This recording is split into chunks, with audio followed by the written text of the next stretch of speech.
विप्रधेनु सुर संतहित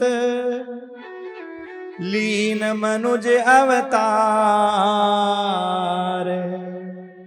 निज इच्छा निर्मित तनु माया गुण गोपाल निज इच्छा निर्मित तनु माया गुण गोपाल।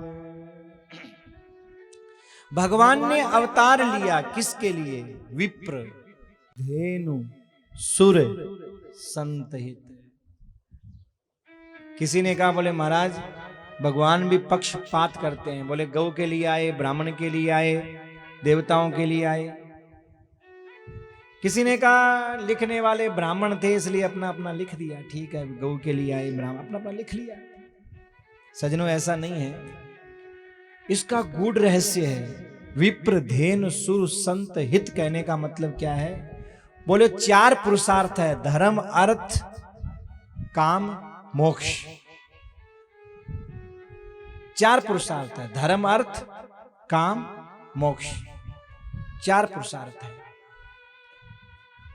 तो मानो गोस्वामी जी कहते हैं विप्र पहला पुरुषार्थ है धर्म। बोले धर्म की रक्षा कब होगी? बोले धर्म की रक्षा तब होगी जब धरती पर ब्राह्मण का सम्मान होगा। धर्म की रक्षा करना ब्राह्मण का काम है। धर्म का उपदेश देकर के सबको शिक्षित करना, धर्म पर चलाना। तो जब ब्राह्मण योग्य होगा, ब्राह्मण का सम्मान होगा, ब्राह्मण वेद का पठन पाठन करेगा, तो धरती पर धर्म की स्थापना होगी। इसलिए यहां पर विप्र कहा। विप्र यानी धर्म की स्थापना के लिए भगवान आ रहे हैं। इसलिए विप्र का विप्र धेनु। दूसरा धेनु, दूसरा पुरुषार्थ क्या है? धर्म अर्थ। अर्थ यहां गाय को अर्थ का प्रतीक कहा है। गाय दूध देती है, दूध से धन आता है। तो अर्थ अगर चाहिए तो गौ माता की सेवा करो। बिना गौ माता की सेवा के अर्थ अनर्थ कर देता है और व्यर्थ चला जाता है। और जहां गौ माता की सेवा होती है वहां अर्थ व्यर्थ नहीं होता महाराज, अनर्थ नहीं करता। तो अर्थ का संबंध यहां गौ माता से जोड़ा है। धेनु सुर, मन में कोई कामना है, देवता क्या करते हैं? देवता माने देने वाले, कामना की पूर्ति करने वाले। गौ माता की रक्षा होगी तो अर्थ की रक्षा होगी, ब्राह्मण की रक्षा होगी तो धर्म की रक्षा होगी। और देवताओं को जब आप हवन करते हैं, पूजन करते हैं, पाठ करते हैं, देवता जब बलवान होंगे तो हमारी कामनाओं की पूर्ति होगी। जो हम कामना करते हैं, अलग अलग कामना के अलग अलग देवता हैं। अगर महाराज ब्रह्म तेज की इच्छा है तो बृहस्पति की आराधना करें, अगर धन की इच्छा है तो कुबेर की आराधना करें, अगर लक्ष्मी की इच्छा है तो लक्ष्मी माता की आराधना करें, अन्न की कामना है तो अन्नपूर्णा की आराधना करें। और पति और पत्नी में ज्यादा झगड़ा होता है, प्रेम कैसे रहें, तो भगवान शिव और माता पार्वती की आराधना करें। ऐसे अलग अलग कामना से अलग अलग देवता की उपासना बताइए। पर देवता हमारी कामना पूर्ति कब करेंगे? बोले जब देवता बलवान होंगे, जब देवता निर्बल हो जाएंगे और राक्षस प्रबल हो जाएंगे। तो सजनों राक्षस तो विनाश करते हैं, किसी की कामना की पूर्ति नहीं करते, और देवता दूसरे का भला करते हैं, संसार में कामनाओं की पूर्ति करते हैं। तो धेनु सुर कहने का मतलब, देवता कहने का मतलब है तीसरा पुरुषार्थ जो काम है उस कामना को पूर्ति करने वाले भगवान आ रहे हैं। और चौथा पुरुषार्थ है मोक्ष। बोले मोक्ष कैसे मिलता है? सुर संत। बोले संतों की जब रक्षा होगी, संत जब जीव को सद्मार्ग पर चलाने की प्रेरणा करेंगे, तब महाराज वो मोक्ष की प्राप्ति होगी, तब हमें मोक्ष मिलेगा। इसलिए यहाँ ये 4 बात बताई। विप्रदेन सुर संत हित लीन मनुज अवतार। सजनों जैसी भगवान ने अवतार लिया, सुनी सी सुरुदन परम प्रिय वाणी, सुनी शिशुरुदन परम प्रिय वाणी, संभ्रम चली आई सब रानी, संभ्रम चली आई सब रानी।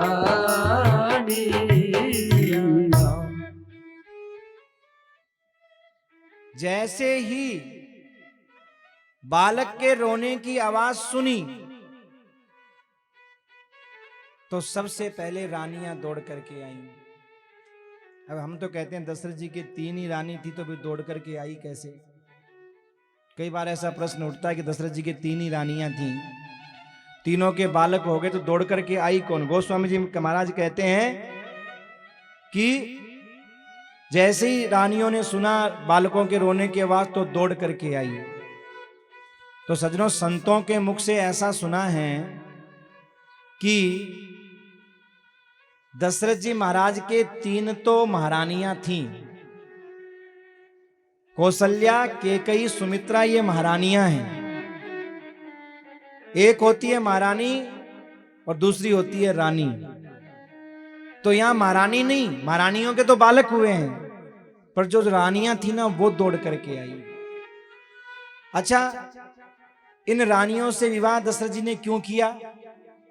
देखो, जब परशुराम जी ने 21 बार क्षत्रियों के विनाश की शपथ ली, सहस्त्रबाहु जैसे क्षत्रियों का विनाश करने की शपथ ली, जिन्होंने गाय के ऊपर अत्याचार किया, उनका वध करने की जब सौगंध खाई, तो महाराज उसी समय दशरथ जी थे, उसी समय जनक जी थे, सब उसी समय की बातें हैं।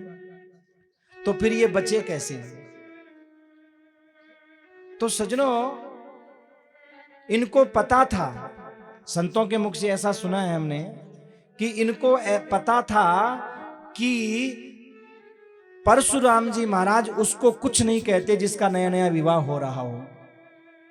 क्यों? बोले विवाह के समय जो लड़की होती है वो तो लक्ष्मी रूपा होती है, और जो लड़का होता है यानी वर, जो वर होता है वो विष्णु रूपा होता है।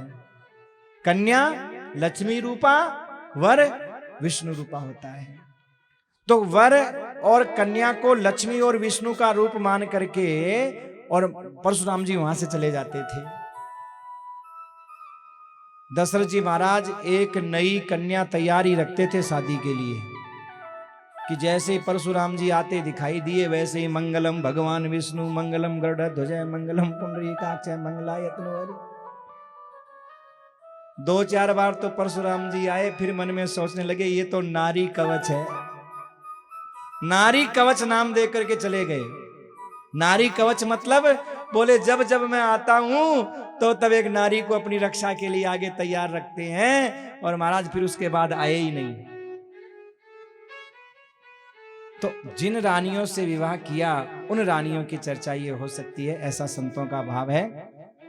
संभ्रम चली आई सब रानी। दशरथ जी को पता चला, दशरथ पुत्र जन्म सुनी काना, दशरथ पुत्र जन्म सुनी काना, मान हूँ ब्रह्मानंद समाना, मान हूँ ब्रह्मानंद समाना। दशरथ जी ने जब सुना कि मेरे पुत्र हो गया तो महाराज कहाँ तो बुढ़ापे में एकदम ऐसे उदास उदास, चेहरा लटका लटका ऐसे महाराज झुके झुके चलते थे। और कहाँ जैसे ही चौथी अवस्था तो थी, बुढ़ापा तो था ही था, और जैसे ही सुना कि मेरे लाला हो गया वैसे ही महाराज मानो बुढ़ापा में वापस जवानी आ गई हो, सहारा मिल गया हो बुढ़ापा को, बुढ़ापा का सहारा। देखो, बुढ़ापे का सहारा होता है बेटा। जिनके बेटा लायक होते हैं ना, उन माँ बाप के हाथ में जल्दी से लाठी नहीं आती, लकड़ी नहीं आती। पर जिनके बेटा नालायक निकल जाते हैं, माँ बाप की आस टूट जाती है, उन माँ बाप को बुढ़ापे में चलने के लिए लकड़ी का सहारा लेना पड़ता है। तो महाराज ये बिल्कुल सही बात है। जब बेटा लायक होता है ना, तो माँ बाप का 2.5 सेर खून बढ़ जाता है, और जब बेटा नालायक होता है ना, तो माँ बाप का 2.5 सेर खून कम हो जाता है। देखो, यहाँ कोई लाठी वाला बैठा हो तो ये मत सोचना कि भाई हमारे बेटे तो लायक हैं, फिर महाराज जी कैसे बोल रहे हैं ये बात। यहाँ वालों की बात नहीं भाई, पुनरा सर के तो सभी बेटे लायक ही हैं, बेचारे बहुत अच्छे हैं। हाँ, 4 दिन कथा और करनी है भाई। हाँ, और आप लोगों का तो बड़ा प्रेम और भाव है। देखो, पिछली बार भी आप लोगों ने बड़ा सुंदर गौ सेवा के लिए आयोजन करवाया, और गौ माता की सेवा में बढ़ चढ़ करके भाग लिया। और अब की बार भी, और जिस गांव में एक भिक्षा मांगने वाला दिव्यांग भाई भी अपनी भिक्षा के उस धन से, जिसके पास में खाने के भी कोई ठिकाने नहीं है, और वो गौ माता के लिए 1100 का योगदान प्रदान कर देता है, तो भाई उस गांव की तो हम क्या प्रशंसा करें। जितनी प्रशंसा करें उतना ही कम है मेरे भाई। आपके यहाँ के बेटा तो ऐसे हैं कि शरीर काम का नहीं है, दिव्यांग है, चलना फिरना भी मुश्किल है, लेकिन किसी तरह से 2 रुपए मांग करके इकट्ठे किए। 1-1 रुपए से महाराज कैसे 10 रुपए बनाए होंगे, और 10-10 से कैसे 100 बने होंगे, और 100-100 से कैसे 1000 बने होंगे, 1000 से कैसे 1100 बने होंगे। जरा सोचो कितना समय लगा होगा उस बेटे को जो दिव्यांग है, और उसने कैसे 1100 रुपए बनाए होंगे। अरे उसके 1100 तो 11 करोड़ के बराबर है मेरे भाई, 11 करोड़ के बराबर। तो आपके गांव में तो ऐसे सपूत हैं जिनके मन में गौ माता के प्रति भावना है, प्रेम है, तो उसका प्रेम अपने माता पिता के प्रति भी होगा ही, गौ माता की कृपा से। पर सज्जनों, बात आपके गांव की नहीं है, बात एक आम है। कभी आप विचार करना कि जिनके बेटे लायक होते हैं, उन माँ बाप की तंदुरुस्ती और ताजगी बुढ़ापे में भी बनी रहती है मेरे भाई, वो बुढ़ापे में भी जवान बने रहते हैं। और जिनके बेटे नालायक होते हैं, वो जवानी में भी बुढ़ापे का लक्षण उनमें आ जाता है, बूढ़े हो जाते हैं, 50 में ही 70-80 के लगने लग जाते हैं। आज दशरथ जी बड़े प्रसन्न हैं, मन हृदय बड़ा प्रसन्न है, और सब लोग आहा दर्शन करने के लिए आ रहे हैं।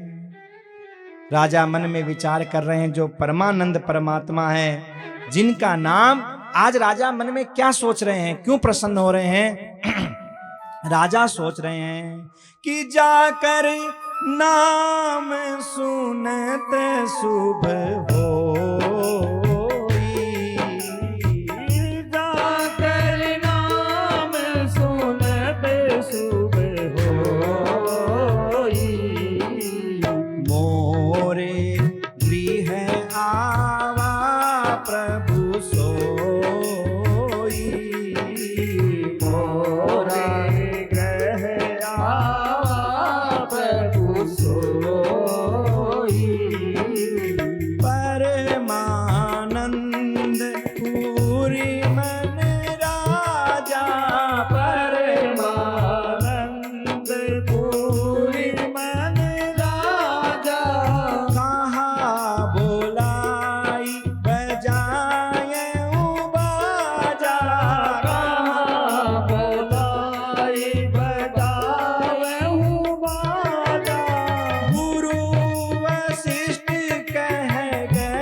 दशरथ मन में विचार कर रहे हैं कि जिसका नाम लेने से, सुनने से शुभ ही शुभ होता है, अरे जिसका नाम इतना पवित्र है, वही परमानंद परमात्मा मेरे यहाँ अवतार लेकर के आए हैं। मैं कितना भाग्यशाली हूं, कितना किस्मत वाला हूं। अपनी किस्मत की सराहना कर रहे हैं कि भगवान मेरे यहां अवतार लेकर के आए हैं। राजा इतने प्रसन्न हुए कि राजा ने नगाड़ा बजाने वाले से, वाद्य बजाने वालों से कहा, जोर जोर से वाद्य बजाओ। और मानो वाद्य बजाने वाले वाद्य बजाने लगे। चारों ओर महाराज सुंदर सुंदर बंदरवान बांधे गए। इतना उत्सव का समय है कि राजा को ये भान ही नहीं है कि मैं राजा हूं। यानी परमात्मा के प्राकट्य के बाद राजा अपने आप को राजा नहीं समझ रहा और नौकर अपने आप को नौकर नहीं समझ रहा। ऐसी स्थिति है कि राजा दशरथ पीछे खड़े हुए हैं और दास दासियां नौकर चाकर आगे दर्शन के लिए लाइन में लगे हुए हैं। अब बंदीजन कह रहे हैं महाराज पधार रहे हैं, हटो हटो हटो। अब कौन सुने, वहां कोई हट नहीं रहा है। वहां तो सभी आज महाराज बने हुए हैं, कोई हट नहीं रहा है। यही तो बात है। ये कथा क्या संकेत कर रही है? आप कथा में जाओ, भगवान के मंदिर में जाओ, तो कथा में और मंदिर में न कोई बड़ा होता है, न कोई छोटा होता है, न कोई ज्ञानी होता है, न कोई ध्यानी होता है। वहाँ तो साक्षात इस रामायण के रूप में भगवान राम विराजमान हैं और हम और आप सब उनके भक्त के रूप में महाराज बैठे हुए हैं। भेद नहीं, सब बराबर। अब सज्जनों, इतने लोगों को दर्शन कैसे हो? लोग तो बहुत हैं, अंदर इतनी जगह भी नहीं है। अच्छा, जो छोटे छोटे बालक थे ना, वो तो बड़ों के बीच में ऐसे मुंडिया घुसा घुसा के अंदर घुस गए। बच्चे तो धक्का दे दे के, छोटे छोटे बच्चे हैं, धक्का दे दे के बीच में से ऐसे। अब बड़े कैसे जाएं? और देखो भगवान ने क्या लीला की कि जो बच्चे मेरे प्रभु को देख करके लौट रहे हैं, उन बच्चों को जो देख रहे हैं, भगवान ने ऐसी लीला की कि उन बच्चों में ही सबको मेरे प्रभु के दर्शन हो रहे हैं तो वो दूसरे के बच्चे, लेकिन भगवान ने ऐसी लीला की कि सबको ऐसा लग रहा है कि राम जी मेरे पास में, राम जी मेरे पास में, प्रभु के दर्शन मैं कर रहा हूं, मैं कर रहा हूं। इतनी भीड़ अंदर जाए कैसे भाई?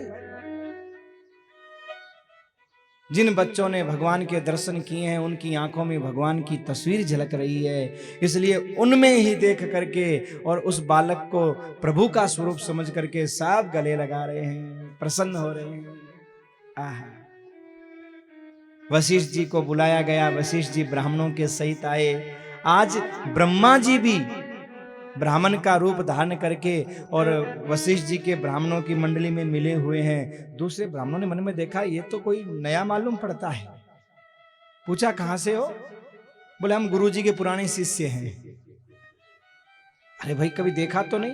बोले जब तुम नहीं थे ना तब के शिष्य हैं हम, तो आज तक तो नहीं आए। बोले आज तक ऐसा कोई अच्छा काम ही नहीं हुआ, आज पहली बार इतना अच्छा काम हुआ है, ऐसा अवसर आया कि हम आए। फिर कहा नहीं नहीं, हम गुरुजी से पूछे। अरे गुरुजी से क्या पूछोगे, बाद में पूछना, तुम तो अभी मंत्र बोलो।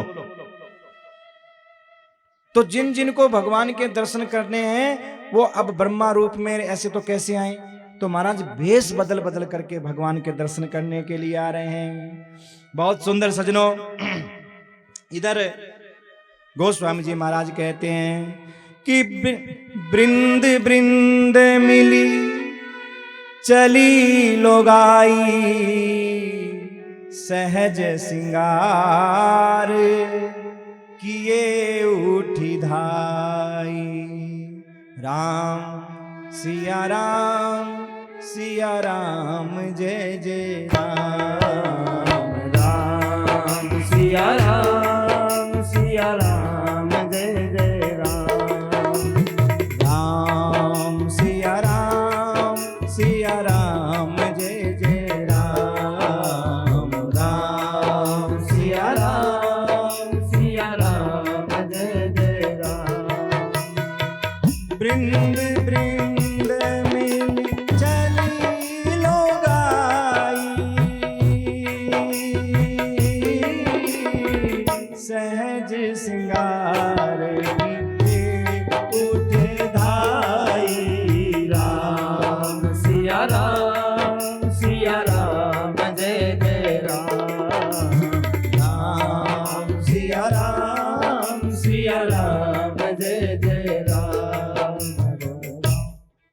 वृंद वृंद मिली चली लोगाई।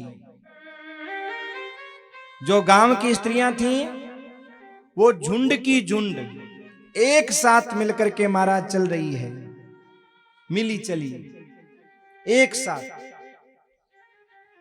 कहा भैया एक साथ इतनों को दर्शन कैसे होगा? बोले जिस तरीके से ये जा रही हैं अगर ऐसे कोई चले तो भगवान के दर्शन एक साथ भी हो जाते हैं। बोले कैसे जा रही हैं? बोले मिली चली, आपस में परस्पर प्रेम के साथ जा रही हैं। अगर घर में आपसी प्रेम हो, आपसी सहमति हो तो उस घर में परमात्मा का प्राकट्य जरूर होगा और सबको दर्शन जरूर होगा। भाई मिली, आपस में मिल करके चलिए, ये कथा संकेत कर रही है। दूसरी बात, गोस्वामी जी ने बहुत सुंदर बात कही है इस चौपाई के दूसरे भाग में। सहज श्रृंगार। जब शूर्पणखा भगवान से मिलने के लिए आई तो रुचिर रूप धरी प्रभु कह आई। रुचिर, उसने अपना एक बाहरी सौंदर्य बनाया, उसका रूप है नहीं, बाहरी सौंदर्य बनाया। उसको भगवान क्यों नहीं मिले? क्योंकि उसका रूप नकली है, बाहरी सौंदर्य है, बाहरी सजावट है, और भगवान को बाहरी सजावट पसंद नहीं है। और भगवान किन को मिले? बोले सहज श्रृंगार किए उठी धाई। जैसा उनका श्रृंगार था, जिस अवस्था में वो थी, उसी अवस्था में भगवान से मिलने के लिए दौड़ पड़ी। अलग से श्रृंगार करने की उन्हें कोई जरूरत नहीं पड़ी। क्योंकि सज्जनों, भगवान से मिलने के लिए जरूरी नहीं है कि तुम्हारे कपड़े बढ़िया चमकीले धमकीले प्रेस किए हों, एकदम बढ़िया महंगे तहंगे कपड़े हों तब भगवान मिलेंगे, ऐसा नहीं है। जरूरी नहीं है तुम बड़े सुंदर हो, गोरे हो, नाक नक्श तुम्हारे अच्छे हो तभी भगवान मिलेंगे, तुम जवान हो, तुम्हारे बाल काले हो, ऐसा नहीं है। जैसे तुम हो, अगर तुम्हारा भाव परमात्मा के प्रति है तो तुम्हें भगवान जरूर मिलेंगे। और सहज जो व्यक्ति रहता है, स्वाभाविक श्रृंगार जिसका ठीक है, वही परमात्मा को पसंद है। इसलिए गोस्वामी जी ने विशेषण यहां दिया, सहज श्रृंगार किए उठी धाई। अपने मन का उन्होंने श्रृंगार किया, अपने स्वभाव का उन्होंने श्रृंगार किया, और दौड़ करके महाराज भगवान से मिलने के लिए सखियां जा रही हैं। करी आरती निछावर कर,